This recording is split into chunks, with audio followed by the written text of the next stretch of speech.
எல்லாருக்கும் வணக்கம். இந்த கிளைமேட்டில் சளி பிடிச்சிருக்கு அப்படின்னு சொல்லி ஃபீல் பண்ணுறீங்களா?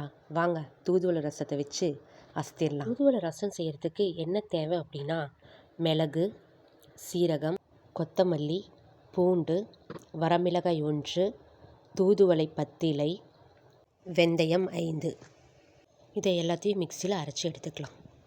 அப்புறம் ரசம் செய்கிறதுக்கு தேவையான பொருட்களை பார்க்கலாம். தக்காளி 3, வரமிளகாய் 2, பூண்டுப்பல் 5, கறிவேப்பிலை, கொத்தமல்லி.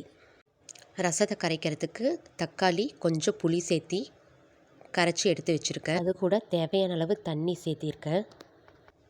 நீங்கள் சால்ட் ஆட் பண்ணிக்கோங்க. அது கூட சாம்பார் தூள், சக்தி சாம்பார் தூள் கொஞ்சம் ஆட் பண்ணுறேன். ரசத்துக்கு சேர்த்திங்கன்னா ரொம்ப நல்லாயிருக்கும். வடைச்சட்டி வச்சு எண்ணெய் ஊற்றிக்கோங்க. எண்ணெய் காஞ்ச உடனே கடுகு, அது கூட 2 வெங்காயம், பூண்டு 4 நல்லா தட்டி போட்டுக்கோங்க. அது நல்லா பொரியட்டும். இதுக்கப்புறம் நம்ம அரைச்சி வச்ச விழுதை ஆட் பண்ணணும்.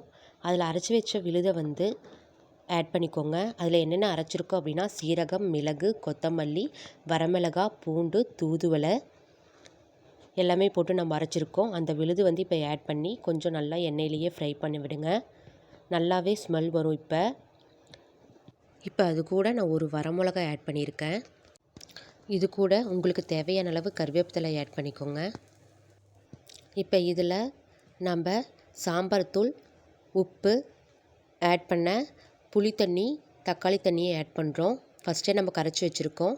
அதை ஆட் பண்ணி நாம் இப்போது லைட்டாக நுர வர மாதிரி கொதிக்க விட போகிறோம். இப்போ பாருங்கள், நுர வர ஸ்டார்ட் ஆகுது. ஆனால் நம்ம ரொம்ப கொதிக்க வைக்கக்கூடாது. ரசத்தை கொதிக்க வச்சா டேஸ்ட்டே இருக்காது. நுர வந்த உடனே அப்படியே நம்ம ஆஃப் பண்ணிடணும். பாருங்கள், நுர வர ஸ்டார்ட் ஆயிடுச்சு. நம்ம இப்படியே ஆஃப் பண்ணிடணும். கொதிக்க விடக்கூடாது. தேவையான அளவு கொத்தமல்லி தழை தூவி நான் இப்போ ஆஃப் பண்ண போகிறேன். இந்த ரசம் சளிக்கு ரொம்ப நல்லது. நம்ம குழந்தைங்களுக்கு தாராளமாக கொடுக்கலாம். ரொம்ப காரம் இருக்காது. இந்த ரசம் மார்பு சளி எவ்வளோ இருந்தாலும் அப்படியே கரைச்சிரும். இரும்பல் எதுவுமே வர விடாது. இதை வாரத்துக்கு ஒரு 2 டைம் வச்சு சாப்பிட்டிங்கனாவே போதும்.